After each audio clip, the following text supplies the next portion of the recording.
The context was about the deliverance they were expecting. Not the deliverance you're expecting, but what's the deliverance they would have been expecting? What is it that they would have expected, and what were they looking forward to deliverance-wise? And I said that they were looking for a deliverance like as in the days of Moses. They were looking for a Moses to come. But I wanted to make a point that I maybe didn't make as clearly last week, which is, since it was Yahweh that put them where they were, it would have to be Yahweh that delivered them from where they were. So this is not talking about anything that's happened yet in history, has it? Is there a David ruling in Israel right now?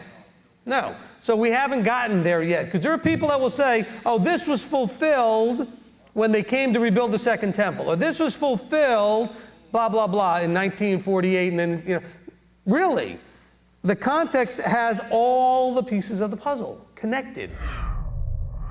Haven't we said that over and over again, that the Torah does three things?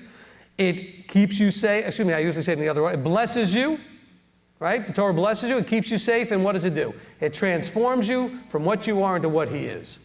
It's a transformative vehicle that makes you go from this fleshly, sinful, weak, characterless person into the essence of the character and the strength of Mashiach.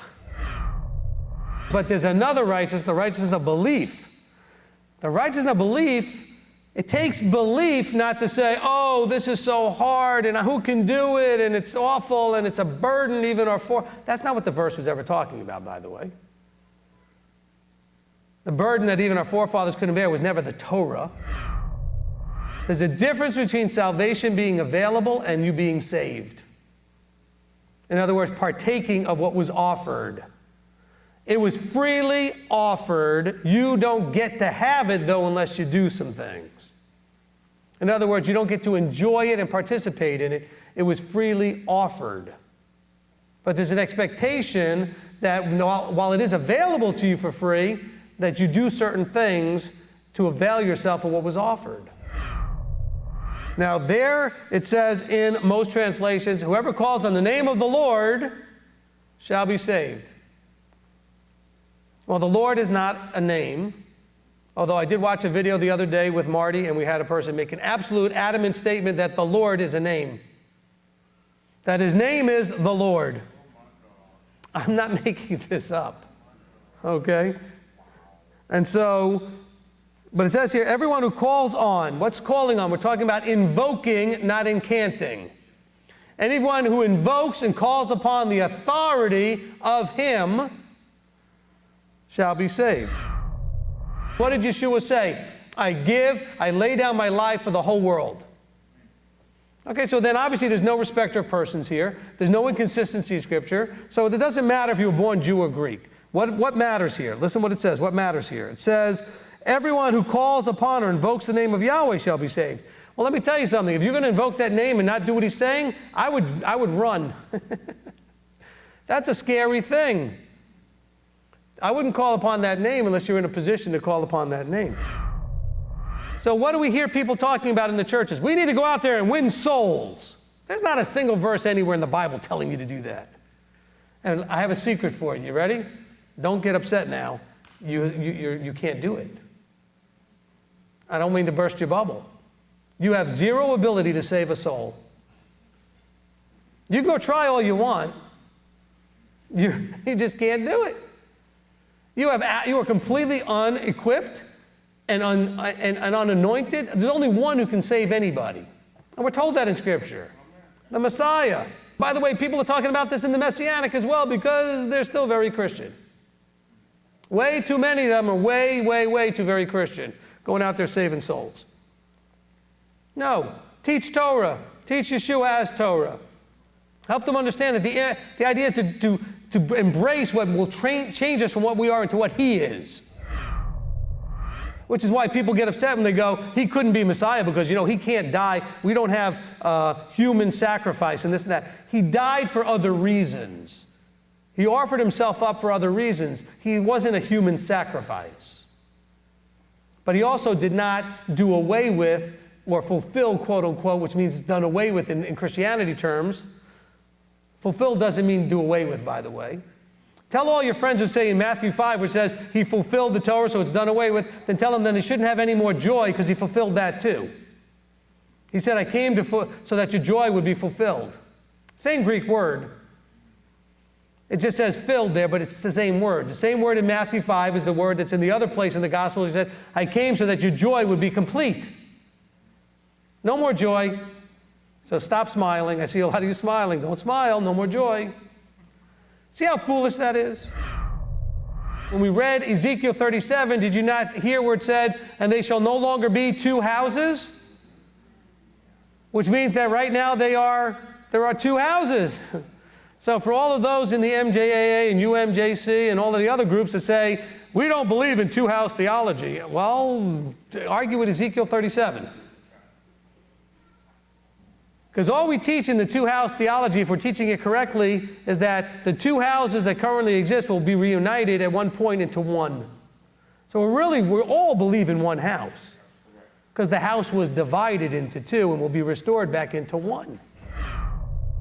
Now, I know I said last week that they didn't teach the Torah, but I didn't mean they didn't teach the Torah ever. I'm saying they didn't use this, and in the context of these teachings, to mention that should excite you to start focusing on your Torah observance. That's what I said, or at least that's what I meant. So just to make sure we're clear on what I said last week. I have watched these videos. I've watched, they end up on TBN, and they end up on Jim Baker, and they end up on Manifest with Perry Stone. They end up on all of these shows, and not a one of them says one little peep or boo or any little hint to this verse right here in verse 13, with 12 and 13. Not one. They got everybody all excited about the end may be coming. They got them all excited about the fact that Yeshua may be coming. And you know what? If they really believe he's coming, then they should have no fear of getting on a Christian show and saying, and all of you are dead and in trouble if you don't figure out what you need to be doing. Wake up. In Acts chapter 2, there was a pouring out of Spirit on a bunch of guys in an upper room to make a point. It was not the pouring out of the Spirit on all flesh. That event hasn't happened yet. Now, that doesn't mean the Spirit is not available to all flesh. We've always had those who were filled with the Spirit. Joshua and Caleb had a different spirit in them. Noah had a different spirit in him. All of the prophets had the Spirit of Elohim in them. All those that are in Hebrews chapter 11. All the faith chapter, right? All those who, having died, waiting to receive the promises, all those heroes, they all have the Spirit. I mean, if you think otherwise, I have no idea what you're thinking. How could you jump to that conclusion? But I think in Christianity, it's at least hinted at, if not overtly taught, that the Spirit didn't get poured out until Acts chapter 2. That it was not available. So therefore, we are special. Everybody before that isn't, because we have the Spirit and they didn't. Well, that's ridiculous. It's about understanding that it's all about authority. Because the more we read these verses, the more we're going to realize that otherwise we're talking about all those who call upon his name like we're incanting a magical incantation or a magical invocation. It's like saying Shazam or abracadabra or something, but somehow you say the magic word and boom, everything's going to happen. And by the way, nowhere in here does it say that deliverance means you're going to be raptured. It doesn't mean that you're not going to be here to live through it. It just means that you're going to be delivered during it. You're going to be delivered through it.